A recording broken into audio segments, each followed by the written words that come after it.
नमस्कार। मैं धनंजय कुमार, द नागरिक में आपका स्वागत है।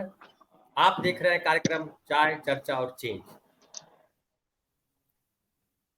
दो दिन पहले बड़ी अजीब सा एक वीडियो हम लोगों के सामने आया और जिसमें दिखा कि एक महिला सफेद साड़ी पहनी हुई जो है मंदिर के अंदर जा रही हैं। अब बहुत स्पष्ट नहीं दिखा क्या करना चाह रही हैं, लेकिन बाद में पता चला कि वो चवर जो होता है वो डलाना चाह रही हैं और उनको जो है मंदिर के पुजारी ने धक्का देकर के गिरा दिया। फिर पुलिस उसको घसीट करके ले गई। हम वीडियो भी वो आपको दिखलाएंगे। लेकिन बाद में पता चला कि वो पन्ना है बुंदेलखंड इलाके में, मध्य प्रदेश में। वहाँ की राजमाता थी, विधवा थी, इसलिए उनको धक्के मार करके निकाल दिया गया मंदिर से। बाद में फिर उन पर केस दर्ज हुआ और जो है उनको जेल तक भेज दिया गया। हालांकि उनकी जमानत हो गई है। आज इसी पर चर्चा करेंगे कि क्या यही है सनातन धर्म। आजकल खूब सनातन धर्म की चर्चा चल रही है। तो हमारे साथ कुछ मेहमान हैं, उनको पहले आप इंट्रोड्यूस कर दें, फिर हम बात आगे बढ़ाएंगे। हमारे साथ हैं डॉक्टर राकेश पाठक। डॉक्टर राकेश पाठक को आप जानते हैं कि मध्य प्रदेश से हैं, वरिष्ठ पत्रकार हैं। और डॉक्टर राकेश पाठक लगातार इन सब चीज़ों के खिलाफ, जो धार्मिक पाखंड है उसके खिलाफ बोलते रहे हैं। गांधीवादी व्यक्ति है और गांधी धर्म को जिस तरह से देखते थे वो आस्था के तौर पर धर्म को देखते थे। धर्म व्यक्तियों में भेद करने का विषय नहीं रहता। धर्म जो है नैतिक उत्थान के लिए माना गया। जब हमारे पास कोई आसरा नहीं बचता तो हम धर्म के पास जाते हैं और हमें बड़ा सुकून मिलता है। लेकिन क्या वो यही धर्म है? यही है? तो हमारे साथ बात करने के लिए डॉक्टर राकेश पाठक, आपका बहुत बहुत स्वागत है। नमस्कार आपको। हमारे साथ दूसरे मेहमान हैं प्रोफेसर अखिल स्वामी। आप प्रोफेसर अखिल स्वामी को जानते हैं, प्रोफेसर रहे। और धर्म की जब बात आती है तो अक्सर वो कहते हैं मैं सनातन धर्म का हूं और मुझे इस पर गर्व है।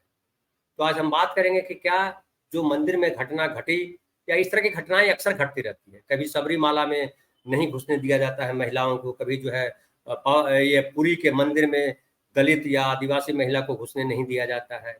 तो तमाम तरीके की चीजें हैं। कहीं दलित के नाम पर, कहीं किसी और के नाम पर भेदभाव किया जाता है, उनके साथ बदमाशियां की जाती है और वो धर्म के सिलसिले में की जाती है। तो प्रोफेसर अखिल स्वामी, आपका स्वागत है। हमारे साथ तीसरे मेहमान है संजीव चंदन। संजीव चंदन पटना से है और संजीव चंदन जो है वो दलितों और वंचितों के साथ मिलकर के उनके लिए लड़ाई लड़ते हैं, उनके लिए लड़ते हैं और धर्म मानते हैं। लेकिन धर्म को इस तरीके से नहीं मानते हैं, धर्म को पाखंड के तौर पर नहीं मानते हैं। धर्म का राजनीतिक इस्तेमाल वो गलत मानते हैं और कहते हैं कि धर्म व्यक्तिगत मसला है, व्यक्तिगत आस्था का सवाल है कि आप धर्म जो है आपको मनुष्य होना सिखाता है। ये कौन सा धर्म है जो आपको नफरत करना सिखाए? आज इसी बात पर चर्चा करेंगे। लेकिन चर्चा से पहले हम एक छोटा सा वीडियो दिखाना चाहते हैं जो हमने डॉक्टर राकेश पाठक के वीडियो से लिया। उन्होंने परसों ही एक वीडियो बनाया है, आप उसको देखिए, छोटा सा क्लिप, उसके बाद फिर हम आगे बात बढ़ाएंगे।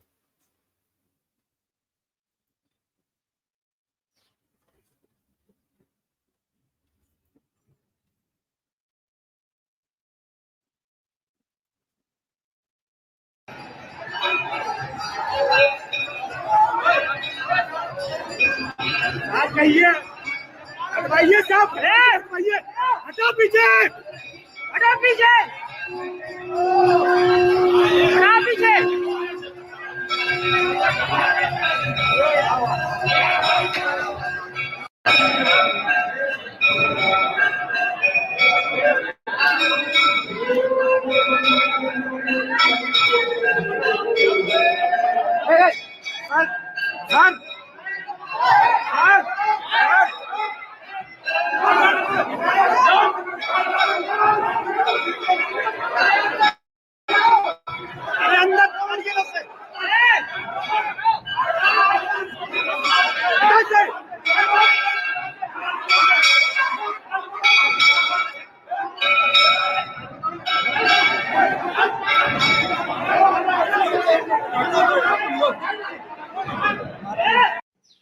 पुजारियों का कहना यह है कि तो ये देखिए कि किस तरह से जो है ये किया गया।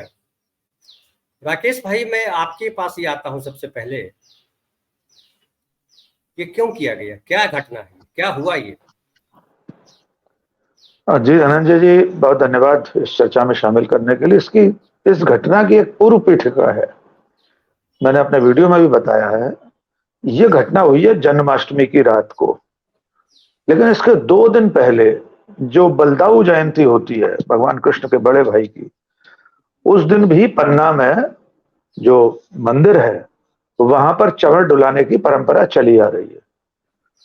उस दिन क्या हुआ था कि पहली बार ऐसा हुआ कि राजघराने, भूतपूर्व राजघराने, अब तो कोई राजा महाराजा है नहीं, लेकिन जो परंपरा चली आ रही है, और चूंकि ये मंदिर भी इसी राज परिवार ने बनवाया था, जो चौथे बुंदेला राजा थे, राजा हिंदुपत सिंह, उन्होंने 1758 से 1778 के बीच में इस मंदिर का, जुगल किशोर मंदिर का निर्माण कराया था। तो बलदाऊ जयंती के दिन क्या हुआ कि एक मध्य प्रदेश सरकार के मंत्री हैं, उसी जिले से आते हैं, ब्रजेंद्र प्रताप सिंह। तो जब बलदाऊ जी को चंवर डुलाने का अवसर आया तो स्थानीय प्रशासन और मंदिर के लोगों ने राज परिवार के साथ साथ उनको भी चंवर डुलाने के लिए दे दिया, यानी उस दिन 2 चंवर निकाले गए। जबकि 300 साल से यह परंपरा चली आ रही है कि सिर्फ राज परिवार का कोई प्रतिनिधि, चूंकि मंदिर उनका खुद का है, उन्होंने स्थापित किया है, बाद में ट्रस्ट और यहाँ पे माफी औकाफ वगैरह मध्य प्रदेश में कहलाता है, उसके अंतर्गत आते हैं सारे मंदिर। लेकिन परंपरा को तोड़कर मंत्री ब्रजेंद्र प्रताप सिंह को चंवर डुलाने के लिए दिया गया, जिसकी शिकायत भी ये जो जितेश्वरी देवी हैं, जो पन्ना राजघराने के भूतपूर्व महाराजा की धर्मपत्नी है राघवेंद्र सिंह की, और राघवेंद्र सिंह का निधन जनवरी में हो गया है। तो उस दिन जब वे गए, उससे पहले वे शिकायत कर चुकी थी कि मंत्री को परंपरा तोड़कर यह अवसर दिया गया बलदाऊ जयंती पर। अब उस दिन जन्माष्टमी के दिन यह हुआ कि बाकायदा प्रशासन की तरफ से स्थानीय प्रशासन न्योता देता है पन्ना राजघराने के प्रतिनिधियों को। मैं बार बार राजघराना कह रहा हूं, लेकिन भूतपूर्व राजघराने, चूंकि परंपरागत रूप से वे कहलाते हैं, हम लोग सब लोकतंत्र में विश्वास करते हैं, वे भी लोकतांत्रिक प्रक्रिया में ही है। उनके परिवार को बाकायदा न्योता दिया गया था, और राघवेंद्र सिंह जो स्वर्गीय हैं, उनके पुत्र महेंद्र छत्रसाल द्वितीय, वे और उनकी ये माता जी जो अब राजमाता कहलाती है, उनके निधन के बाद जितेश्वरी देवी, ये लोग मंदिर पहुंचे। तो पहले वो महेंद्र छत्रसाल पहुंच गए थे, 17-18 साल के युवक हैं, लेकिन उनको मंदिर प्रांगण से पहले ही पुलिस और प्रशासन ने रोक दिया, उन्हें जाने ही नहीं दिया गया, जबकि बाकायदा प्रशासन ने उन्हें न्योता दिया था। इसकी सूचना जब उनकी मां को, जितेश्वरी देवी को लगी, तो वे वहां पहुंची और दूसरे रास्ते से मंदिर के सामने तक पहुंच गई, और जो गर्भगृह के दरवाजे पर खड़े होकर आपने जो वीडियो दिखाया, वो चंवर डुला रही थी। उसके बाद एक पैर उन्होंने अंदर रखा, उसके बाद जो आपने प्रतिक्रिया देखी पंडितों की, महंतों की और स्थानीय लोग जो थे, चल हट, बाहर निकल, इस तरह के हम वाक्य साफ साफ सुन रहे हैं। एक महिला, उसे मंदिर के गर्भगृह से सिर्फ इसलिए निकाला जा रहा है कि वो विधवा है। पहला अपराध उसका यह है कि वो स्त्री है, महिला है। दूसरा अपराध यह है कि वो महिला है, और पंडित पुजारी और स्थानीय लोग उसे बेहद अशालीन तरीके से भद्रता करते हुए बाहर निकाल रहे हैं, और उसके बाद किस तरह घसीटकर स्थानीय पुलिस के कर्मचारी, महिला पुलिस, पुरुष सब उन्हें घसीट कर ले गए। इसके बाद सबसे ज्यादा आपत्तिजनक बात यह है कि पन्ना के पुलिस कप्तान एस साई कृष्णा थेटे, जो भी उनका सरनेम है, मैं थोड़ा सा उसके उच्चारण में गड़बड़ा रहा हूं, वे अखबार में उनका बयान छपा है धनंजय जी। वे कह रहे हैं, मतलब संविधान की शपथ लेने वाला एक आईपीएस, वो कह रहा है कि वे विधवा हैं और स्त्रियां, उन्हें नहीं जाना चाहिए था मंदिर के गर्भगृह में, उन्होंने गलत किया। मंदिर के महंत पंडित देवी प्रसाद दीक्षित कह रहे हैं कि किसी भी हालत में कोई महिला, और उस पर भी विधवा, मंदिर के गर्भगृह में प्रवेश नहीं कर सकती। ये 21वीं सदी का भारत है।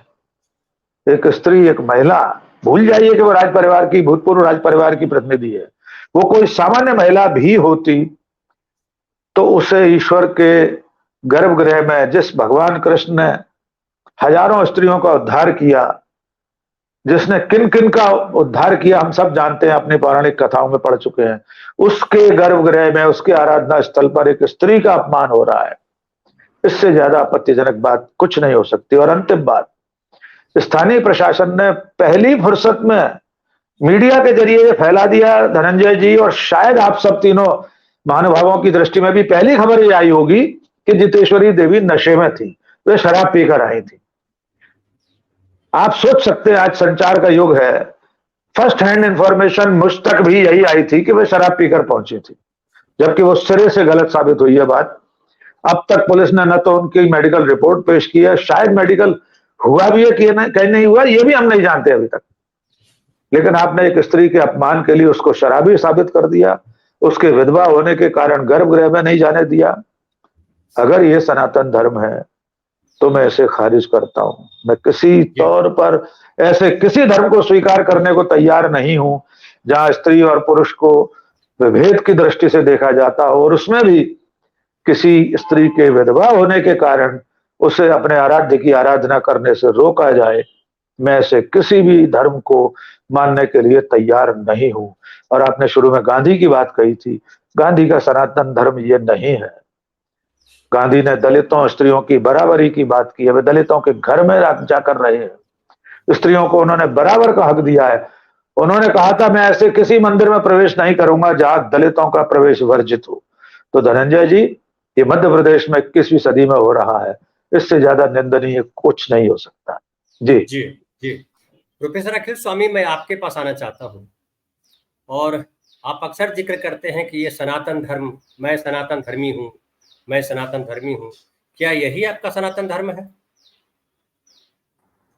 धनंजय जी, मैं पुनः कहूंगा, हाँ मैं सनातनी हूं और मुझे सनातनी होने में गर्व है। लेकिन जो ये मध्य प्रदेश के अंदर हुआ है, ये सनातन धर्म नहीं है, अधर्म है। और जिस आईपीएस अधिकारी ने ये बात कही है या जो उस पंडित ने कही है, उनको तुरंत गिरफ्तार करना चाहिए सरकार को कानून प्रदत्त अधिकारों के तहत। मैं वो वाला सनातनी हूं जो महात्मा गांधी जैसे वैष्णव जन थे, वैसा ही वैष्णव जन मैं हूं। देखिए, मैं ये मानता हूं कि भगवान श्री कृष्ण ने जो कहा था, अर्जुन से जो कहा था, उन्होंने कहा था तुम ब्रह्म हो, मैं परब्रह्म हूं। हम सब जो हमारे वस्त्र चलेंगे, हम सब जाके परब्रह्म में विलीन होंगे। यहां ना कोई दलित है, ना कोई ब्राह्मण है, ना कोई ठाकुर है, ना कोई नर है, ना कोई नारी है। सब एक ब्रह्म हैं, सब जीव हैं। हम तो जो सनातनी हैं, ये तो गाय में, कुत्ते में और हर पेड़ पौधे में और हर जीव जंतु में ईश्वर को देखते हैं। तो इसमें नर और नारी का भेद कैसे हो गया? देखिए, ये धर्म है। जो आपने शुरू में कहा कि कोई धर्म मानता है, कोई धर्म नहीं मानता। देखिए, धार्मिक सब है, कोई ऐसा नहीं है जो धर्म नहीं मानता। धर्म ना मानना भी एक धर्म है। धर्म न मानना या सनातन को मानना या सनातन को न मानना भी एक धर्म है। धर्म वो होता है जो धारण किया जाता है। देखिए, मेरे प्रभु राम शबरी में भेल नहीं करते, उनके झूठे भेल खाते हैं, वो केवट को गले लगाते हैं। ये जिस सनातन धर्म की कल्पना आप कर रहे हैं, जो ये ढोंगी लोग अपने को सनातनी और हिंदू कहते हैं, ये ना हिंदू हैं ना सनातनी हैं, ये ढोंगी हैं। देखिए, मानव मानव में और जीव जीव में भेद करने वाले, जैसे अभी G20 हुआ और यहाँ हजारों कुत्तों को ट्रकों में भर के शहर से बाहर धकेल दिया गया, वो भूखे मरे, भिखारियों को भेज दिया गया। ये धर्म नहीं है, ये अधर्म है। वास्तविकता में अगर एक नारी को अकेले पूजा पद्धति में भाग लेने का अधिकार नहीं है, तो एक पुरुष को भी, जिसकी वैवाहिक स्थिति स्पष्ट ना हो, अगर सनातन धर्म की शुद्धता पे आप जाएं, भगवान श्री राम को गुरु वशिष्ठ ने पूजा में बैठने से इनकार करा दिया था जब तक मैया सीता की मूर्ति नहीं लगी थी। और ये वो सनातनी ढोंगी सनातनी है जो एक पुरुष से, शंकराचार्य से भी नहीं, एक पुरुष से पूजा कराते हैं, शिलान्यास कराते हैं बिना पत्नी के। ये सनातनी नहीं है, ये ढोंग है। और जिन्होंने ये किया है पन्ना के अंदर, जो इस नारी का अपमान किया है, उस पंडित को और उस अधिकारी को सरकार को तुरंत गिरफ्तार करना चाहिए। और इस महिला को पूरा सम्मान देते हुए, इसको आदर्श मानते हुए, और जितने भी सनातनी और धर्म को मानने वाले आर्य समाजी या द्रविड़ियन, जो भी किसी प्रकार का या धर्म को न मानने वाले लोग भी हैं, इस घटना का विरोध करना चाहिए और उस महिला को अधिकार देना चाहिए। और मैं एक असली सनातनी उस महिला को अधिकार दिलाने के लिए दृढ़ संकल्प हूं। उसको न्याय मिलना चाहिए। जी, उसको न्याय मिलना चाहिए। मैं संजीव जी, मैं आपके पास आना चाहता हूं। जो अखिल स्वामी बोल रहे थे, वो तो सनातनी बार बार बोलते हैं मैं सनातनी हूँ, लेकिन वो भी इस बात का विरोध कर रहे हैं कि सनातन धर्म जो गांधी का था वही मानते। डॉक्टर राकेश पाठक ने भी कहा। लेकिन जिस तरह का बर्ताव हुआ वो तो घोर निंदाजनक है ही, ये गैर कानूनी भी है। संविधान कहता है कि धर्म के आधार पर, लिंग के आधार पर आप भेदभाव नहीं कर सकते। तो उल्टा क्यों हो गया? कानून ने उल्टा सजा सुना दी और जिसके साथ अन्याय हुआ, जिसके साथ शोषण हुआ, जिसके साथ बदमाशी हुई, उसी को जेल के अंदर बंद कर दिया। और बाकी की जय जयकार हो रही है। ये किस तरीके का कानून का पालन हो रहा है?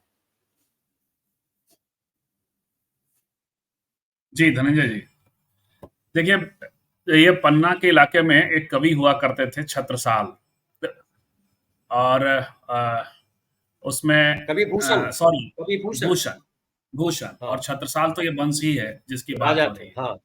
जी जी, उसी वंश का के मसला है। और मुगलों की के साथ लड़ने को लेकर के भूषण की जो कविता है, शिवा को सराहूं कि सराहूं छत्रसाल को, तो हम सब जानते हैं। अभी जो ये पूरा तंत्र है भारत, वहाँ जिसकी सरकार है, जिसकी मंत्री की बात राकेश दा कर रहे थे, तो ये पूरा तंत्र आप जानते हैं कि मुगलों को लेकर के और मुगल वंश को लेकर के क्या विचार रखता है, और किस तरीके से शिवाजी, महाराणा प्रताप और छत्रसाल को इतिहास देखने की जो एक सम्यक दृष्टि है उससे अलग जाकर के देखता है। यदि हम उसी दृष्टि से जाकर के छत्रसाल को भी देख लेते हैं तो वो सम्मान तो बनता है। आपने किसका अपमान किया? आप जिसे स्थापित करना चाहते हैं, जिन लोगों को स्थापित करना चाहते हैं, उसका भी आपके लिए कोई मूल्य नहीं है। ऐसा क्यों है? क्योंकि आप सनातन का प्रसंग में, उसका बड़ा धर्म का बहुत विद्वान तो हूं नहीं, लेकिन मैं इतना तो कहूंगा कि यदि आप सनातन को क्लेम कर रहे हैं तो आपका सनातन वह सनातन नहीं है जो सनातन सामान्य अर्थों में हम आप समझते हैं। आप पॉलिटिकल सनातन की बात करते हैं, और पॉलिटिकल सनातन भारत में हमेशा क्रूर रहा है। सनातन से बौद्ध भी अपने को जोड़ते हैं। सनातन इंद्रिय से जुड़ा हुआ है। सनातन जो एब्सोल्यूट जो मूल्य है, मानव मूल्य है, धर्म से अलग मूल्य कहते हैं, उससे जुड़ा हुआ है। क्षमा, दया, करुणा, तो इनसे जुड़ा हुआ है। लेकिन आप जो है, जब पॉलिटिकल सनातन की फॉर्म में बात करते हैं, तो कलबुर्गी की हत्या करने वाले लोग हैं ये, दाम्भोलकर की हत्या करने वाले लोग हैं ये, गौरी लंकेश की हत्या करने वाले लोग हैं ये। ये मैं नहीं कह रहा हूं, आप नहीं कह रहे हैं धनंजय जी, ये तो उनकी ही सरकार कह रही है जिसने इन्वेस्टिगेशन किया। महाराष्ट्र की सरकार भी इनकी ही सरकार थी, और कर्नाटक की सरकार भी इनकी ही सरकार थी। तो ये लोग हैं। सनातन के नाम पे, अभिनव भारत के नाम पे जो हुआ, वो कह सकते हैं कि कांग्रेसियों ने किया था। लेकिन अब तो क्या हुआ? सनातन का एक झगड़ा गुजरात में चल रहा है। आप जानते हैं, स्वामी नारायण पंथ जो है वो इसी फोल्ड का पंथ है, और एक हद तक सुधारात्मक कुछ उसके कार्यक्रम थे, जिसमें महिलाओं को लेकर के भी कार्यक्रम। लेकिन वो जो है अब जो है धनिकों के कब्जे में चला गया। स्वामी नारायण का मतलब होता है, और भी प्रसंग है उस पर। एक किताब भी बड़ी अच्छी कच्छ कथा किताब आई है, कच्छ के इलाके में जबरदस्त, और पूरा गुजरात में। वो एक अलग प्रसंग है कि कहां पहुंचा। लेकिन चूंकि सुधारवादी है तो आपके लिए तो संकट है वो, तो आप वहां भी, और इतने दिनों से, और भारतीय जनता पार्टी वहां फंस गई, बुलडोजर नहीं चला सकी। किसी एक पक्ष पे बुलडोजर चलाती है ऐसे झगड़ों में, लेकिन वहां नहीं चला सकी। तो ये जो सनातन है, जो पॉलिटिकल सनातन है, वो हमेशा ही ऐसा रहा है, कोई नई बात नहीं है। स्त्रियों को लेकर के, आखिर इस देश में ऐसी परंपराएं कैसे बन गई कि किसी मंदिर में कोई विधवा नहीं जा सकती? और कैसे, सही कहा राकेश दानी, कि वहां जो है वहां का एसपी संविधान का शपथ लेता है। एसपी छोड़ दीजिए, मुझे तो दुख हुआ कि महारानी को जिस मजिस्ट्रेट ने जेल भेज दिया, भदौरिया लिखता है वो, हो सकता है कंटेम्प्ट ऑफ कोर्ट भेज दे मुझे, एक झेल रहा हूं नागपुर में ऐसा contempt of court, Wardha district court का झेल लूंगा। भदौरिया है वो, उस परंपरा से भी यदि अपने को जोड़ता है, छत्रसाल की परंपरा से, तो आप देख सकते हैं वहां कास्ट बोल रहा है, वहां मेल बोल रहा है, बैठा हुआ संविधान की सबसे सर्वोच्च कुर्सी पे बैठा है, वो कोर्ट में बैठा है। पुलिस पर कापर करूं सिंगार पियामोर आंधर। जब कोर्ट सिस्टम बिगड़ जाएगा धनंजय जी, तो ये होगा पूरे तरीके से। रतनलाल की गिरफ्तारी हुई थी, याद होगा आपको, दिल्ली में गिरफ्तारी हुई थी, एक सेंसिटिव जज के सामने गया, उन्हें तुरंत बेल मिल गया। पुलिस तो अपने आकाओं के दबाव में काम करती है, लेकिन कोर्ट को क्या करना था? तो ये यदि एक व्यवस्था है यहाँ, कि आप यहाँ हो, या केरल का हम सब जानते हैं कि वो सबरीमाला का जो प्रसंग है, स्त्रियां अछूत हो जाती हैं 5 दिनों के लिए, आप व्याख्याएं करते रहिए, तो ये उसी दर कहीं वो आप धार्मिक व्याख्या जो सर कर रहे हैं, अखिल सर कर रहे हैं, वो निश्चित तौर पे ये है, अद्वैत की परंपरा है, व्यक्ति और ईश्वर के एक होने की परंपरा है, सब कुछ ब्रह्म है, कण कण में ईश्वर है, बातें सब हैं, लेकिन हुआ क्या? तुलसीदास ने किसी बाबरी मस्जिद के गिराए जाने का वर्णन नहीं किया है धनंजय जी, जबकि बाबरी मस्जिद के गिराए जाने के कालक्रम, कथित गिराए जाने के कालक्रम के बाद आते हैं वो। लेकिन शिवद्रोही मम दास कहावा, सोनर मोही सपने हो नहीं पावा लिखते हैं वो क्यों लिखते हैं? क्योंकि इनके बीच ही झगड़े हैं, हत्याएं, मारकाट, ये सब इस देश में इसी धरती पर दर्ज है, मुसलमानों के साथ नहीं हुआ है।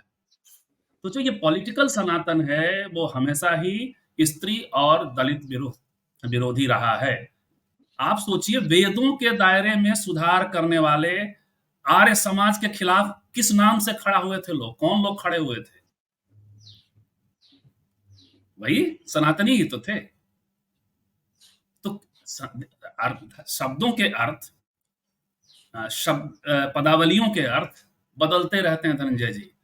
तो आज जो सनातन है, आज देखिए जैसे कृष्ण शब्द काला के संदर्भ में अब रूढ़ हो गया, तो शब्द बदलते हैं। ये जो सनातन है ये रूढ़ हो चुका है पॉलिटिकल सनातन के रूप में, और ये खतरनाक सनातन है। ये बल्कि हिंदुत्व से भी ज्यादा खतरनाक है। हिंदुत्व में थोड़ा सा, मैं पिछली बार भी आपके साथ बात कर रहा था, उसमें थोड़ा महाप्राण है, वो बोलने में ही लगता है कि कुछ आक्रोश, कुछ आक्रामकता है। सनातन में ना भी जो है ना, जो आ की मात्रा है वो भी थोड़ा फ्लैट है, तो लगता तो ठीक है। दिमाग में भी सनातन को लेके उस तरह की, क्योंकि उसके नाम पे उत्पात अभी हमारे सामने कॉमन साइकी में नहीं है, लेकिन है ये उत्पाती मामला, ज्यादा उत्पाती, हिंदुत्व से भी ज्यादा उत्पाती। धनंजय जी। जी राकेश भाई कह रहे हैं, जो एक तो पॉलिटिकल सनातन बड़ा अच्छा टर्म है जो संजीव भाई ने रखा है, और मैं ये सवाल लेकर के आऊंगा अखिल स्वामी के पास। लेकिन आपसे ये कहूं कि मध्य प्रदेश तो आधुनिक प्रदेश होना चाहिए। मध्य प्रदेश में पिछले 18 साल से आपके जो है 20 साल से पिछड़ों की सरकार है, पिछड़े वहाँ जागरूक हो गए हैं। बसपा बहुजन समाजवादी पार्टी भी है, कांग्रेस पार्टी भी सामाजिक न्याय की बात करती है। तो इस घटना के विरोध में क्या वहाँ के जो जन संगठन है, जो पॉलिटिकल पार्टियां हैं, उसका रिएक्शन क्या है? सब मुझे चुप्पी दिखाई पड़ रही है। आपको कहीं स्वर सुनाई पड़ा उधर? और अगर नहीं है तो क्यों नहीं है? धनंजय जी, स्वर वाकई में नहीं सुनाई दिया, क्योंकि इसके पीछे राजनीतिक कारण है। जैसे कि अभी संजीव भाई ने सनातन की जो व्याख्या की, राजनीतिक सनातन है ये, तो एक तरफ उसमें सत्ताधारी दल का एक मंत्री शामिल है उस पूरे घटनाक्रम में, दूसरी तरफ चुनाव की बेला है। इसलिए जिन्हें मुखर होकर बोलना चाहिए था, जो तथाकथित लोग हिंदुत्व और सनातन की पताका हाथ में लेकर दिन रात आहत भावनाओं का खेल खेलते रहते, उनमें से एक भी व्यक्ति मुझे आहत नहीं दिखाई दिया। मुझे नहीं लगा मेरे मध्य प्रदेश के गृह मंत्री, जो सिनेमा में किसी हीरोइन की पोशाक पर उत्तेजित हो जाते हैं, भड़क जाते हैं, उनकी भावनाएं आहत हो जाती हैं, उन्हें एक महिला, एक स्त्री के इस कदर अपमानित होने पर भी आहत होते नहीं देखा गया। ये मेरे लिए चिंता की बात है। मध्य प्रदेश, आपने बिल्कुल ठीक कहा। राकेश भाई एक और लाइन में जोड़ देता हूँ। आपने अच्छी बात याद दिलाई कि वो स्त्री के वस्त्र को लेकर के बात करते हैं, और वो उस परिवार से आते हैं जो कहते हैं कि स्त्री जो है देवी है ना, आदि शक्ति की उत्पत्ति के बाद दुनिया आई है, ये मानने वाले लोग हैं। आदि शक्ति, नव दुर्गा की पूजा अभी करेंगे कुछ महीने बाद, तो वो छोटी छोटी लड़की को भोजन कराएंगे। लेकिन दूसरे उनसे मुझे ज्यादा शिकायत नहीं है, क्योंकि वो तो है ही वैसे, उनको बदलाव उनमें नहीं आ सकता है। मैं जानता हूँ सनातनी है, लेकिन जो ये है कांग्रेस वाले हैं, और खास करके जो प्रियंका गांधी ने जिस तरह से लड़ाई लड़ी थी उत्तर प्रदेश में, लड़की हूँ लड़ सकती हूँ, तो लगा था कि जो है वाकई बड़ी कमाल बात कर रही हैं। मध्य प्रदेश की प्रभारी भी है वो, मध्य प्रदेश में उन पे 41 जगह से केस भी हुए हैं किसी बात को लेकर के। तो कम से कम प्रियंका गांधी को तो जाना चाहिए था उस महिला से मिलने के लिए, इस पे खड़ा होना चाहिए था। बयान देने से ज्यादा मैं जरूरी समझता हूँ कि उनको वहां जाना चाहिए और दिखाई पड़ना चाहिए कि देखिए मैं महिलाओं के साथ खड़ी हूँ, चाहे जो हो जाए, वोट दीजिए मत दीजिए, मैं महिला के साथ खड़ी हूँ। मुझे लगता है धनंजय, एक बात तो मैं करेक्ट कर दूं, प्रियंका गांधी इस वक्त प्रदेश की प्रभारी नहीं है मध्य प्रदेश की। कोई औपचारिक दायित्व तो उनके पास अभी नहीं है भारतीय राष्ट्रीय कांग्रेस में।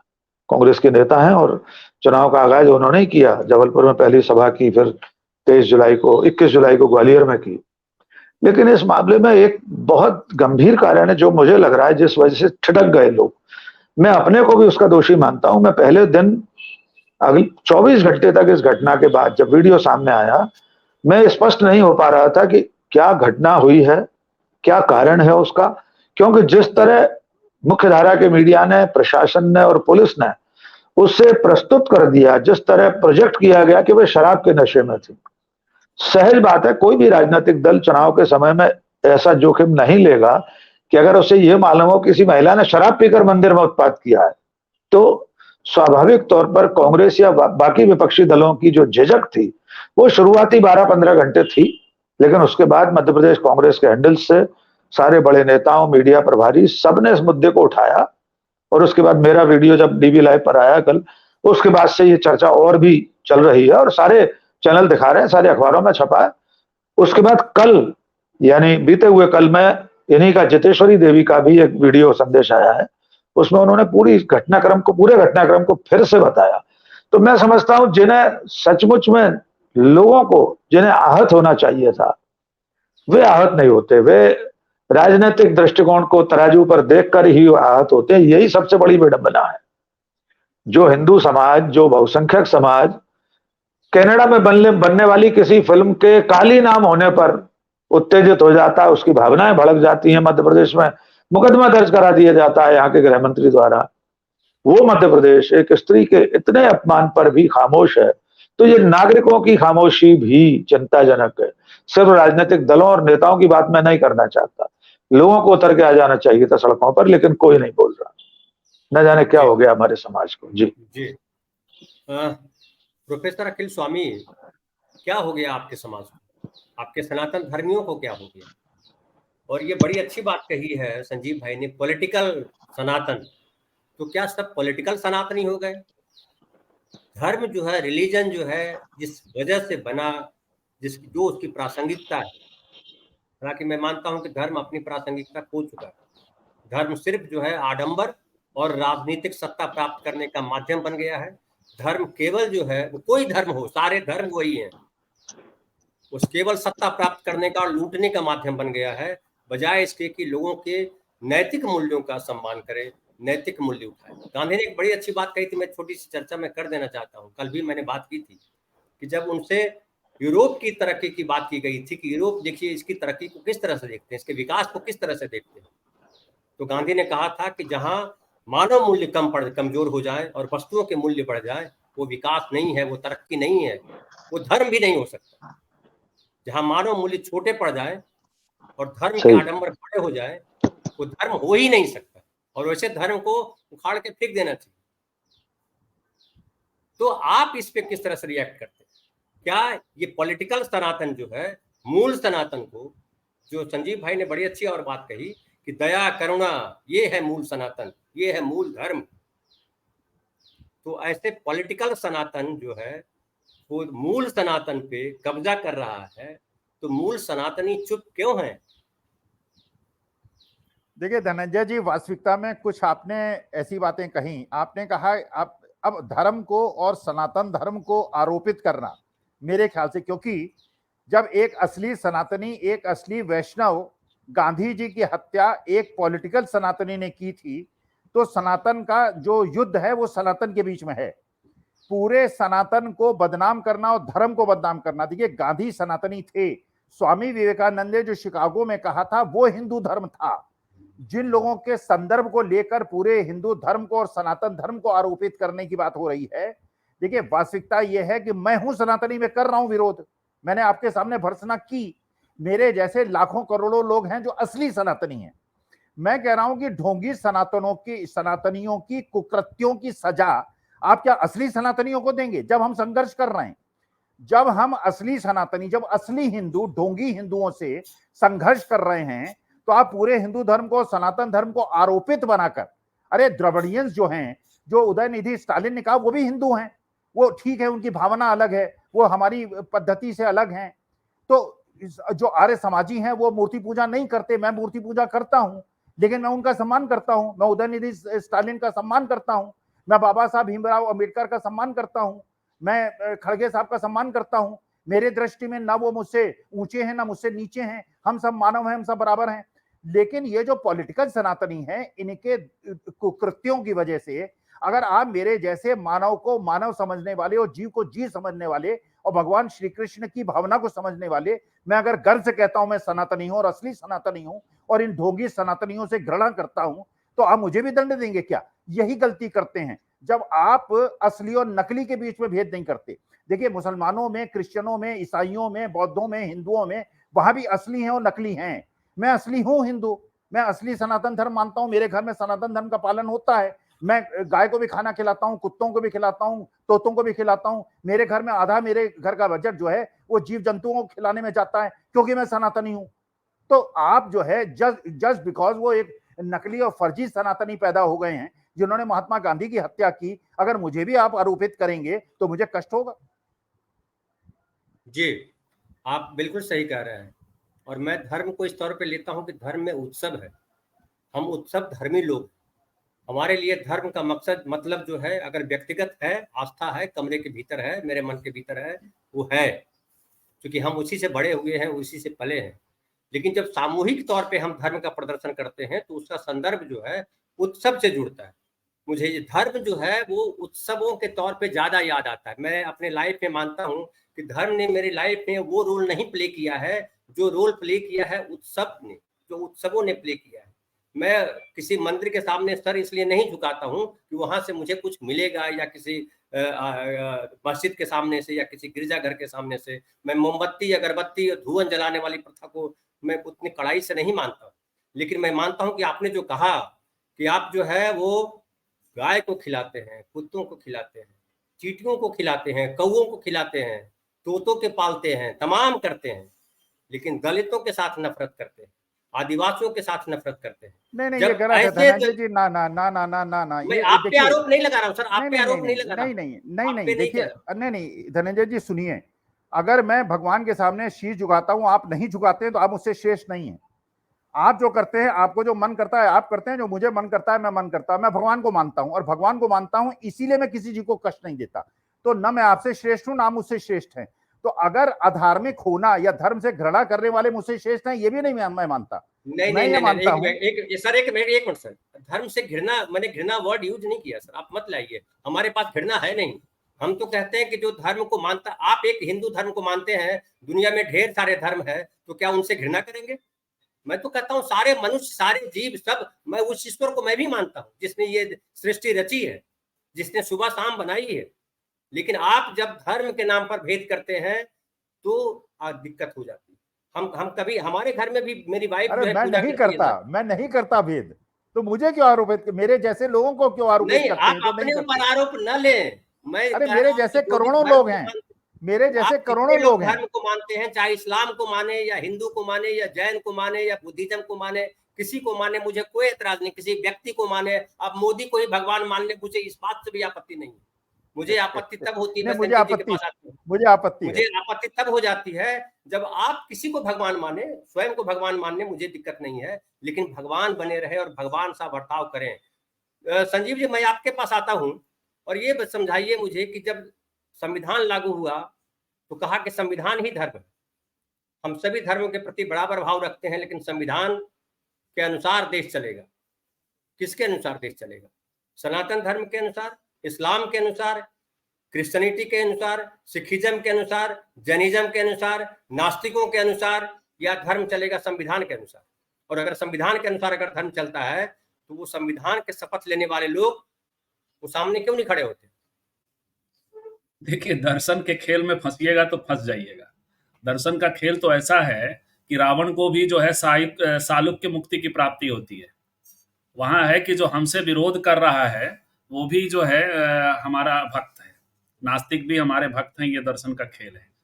लेकिन दर्शन कैसे प्रैक्टिकली? तो जिस दिन संविधान लागू हुआ धनंजय जी, उस दिन बाबा साहब का जो अंतिम भाषण है वो ये कह रहे हैं कि आज से तो स्टेट जो है लोकतांत्रिक हो गया, समाज लोकतांत्रिक नहीं हुआ है। समाज जब लोकतांत्रिक नहीं होगा तो ये संविधान बेईमानी हो जाएगा। तो प्रसंग यही है भारत के प्रसंग में। 70 साल में धीरे धीरे अच्छा सब कुछ हो रहा है, धीरे धीरे हो रहा है, थोड़ा जल्दी में होना चाहिए था। समाज को लोकतांत्रिक होना बहुत ज्यादा जरूरी है, और लोकतांत्रिक होने के लिए बहुत सारे मंथन की प्रक्रिया से गुजर, जैसे ये जरूर हुआ कि सबरीमाला। एक संदर्भ दे देता हूँ। एक दिन प्रोफेसर जगदीश्वर चतुर्वेदी थे, अच्छा आपने जिक्र किया लोकतांत्रिक होना पड़ेगा। उन्होंने कहा था कि हमारे देश की जनता जो है वो डेमोक्रेटिक नहीं है। आप वही कह रहे हैं जी। बिल्कुल। तो अब लेकिन डेमोक्रेसी की तरफ लगाव तो है, इतने सालों तक शोषण सहा है देश की जनता ने, तो वो एक मत और एक व्यक्ति को तो समझ चुकी है, तो उसका फायदा भी हो रहा है। यदि हम लोग सबरीमाला को कोट कर रहे हैं, तो उसके आप हम महिलाओं का एक बड़ी श्रृंखला भी उसी के उसमें लगी थी। देखिए, सोनिया गांधी ने जो पोजीशन लिया सबरीमाला प्रसंग में, और जो केरल में कांग्रेस ने पोजीशन लिया, दोनों में फर्क था, थोड़ा थोड़ा डिफरेंस था, लेकिन फिर भी हो तो रहा है। आज हम लोग पन्ना वाली घटना को लेकर बैठे हैं, तो लोकतंत्र का एक तो हम लोगों ने स्वाद चख लिया है, और हम जानते हैं कि ये चीजें नहीं रहेगी। दूसरी बात जो है अखिल दा को कहना चाहेंगे, वो ये है कि इन सब की भूमिका ज्यादा है। अखिल सर की भूमिका बड़ी बड़ी भूमिका है, जिम्मेवारी बनती है। बाबा साहब को फिर कोट करता हूं, उन्होंने एक बात कही कि देखिए, और वो उनको भी डर था कि वो भी मारे जा सकते हैं, तो वो कहते हैं कि ये जो मार रहे, सनातन के नाम पे कहिए, हिंदू धर्म के नाम पर कहिए, ब्राह्मण धर्म के नाम पर कहिए, जो मारते हैं या जो उसके लुम्पेन एलिमेंट हैं, वो उतने खतरनाक नहीं है, क्योंकि उनको स्टेट पावर से कंट्रोल किया जा सकता है। खतरनाक ये हैं जो उनको ए न के ना तर्क प्रदान करते हैं, सील्ड प्रदान करते हैं। तो इस लिहाज से अखिल सर की भूमिका बन जाती है। नॉट इन माई नेम करके कैंपेन चला, जिन लोगों ने चलाया, मैं कह रहा हूं इसी नाम से नहीं, लेकिन नॉट इन माई नेम तो कोई सनातनी कैंपेन नहीं होता है।